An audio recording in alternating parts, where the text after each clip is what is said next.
সোমবার দিন হ্যাঁ তখন উঠেছিলাম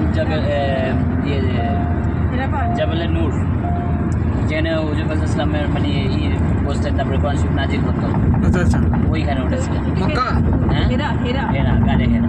মক্কা শরীফ আমরাও গিয়েছিলাম হজের সময়, আমাদের মোহল্লাম হজের সময় নিয়ে যায়, মা বাবা আদামের যেখানে মিলন হয়েছিল ওখানেও গিয়েছি।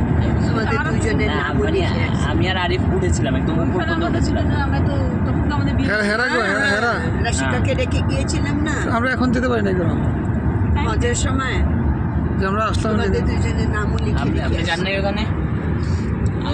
আপনি তো উমরাতে ব্যস্ত ছিলেন। আমরা তো আসছি প্রায় ওটাই তো, তাওয়াফে ব্যস্ত ছিলেন না? 2-3 দিনের সময় না তাহলে আপনাদের যাওয়া ঠিক তাওয়াফে ব্যস্ত থাকাতে মনে করেন যাওয়া হয়নি। তাওয়াফে ব্যস্ত ছিল, আবার শরীর তখন খারাপ হয়ে আপু গেছে এত না। সিঁড়িও ছিল না জানেন, এত কষ্ট করে উঠছি, মানে প্রায় 1 ঘন্টা লেগেছে খালি উপরে উঠতেই। আমরা তো লাস্ট টাইমে ইয়াও হ্যাঁ লাস্ট টাইমে তো আসছি। হ্যাঁ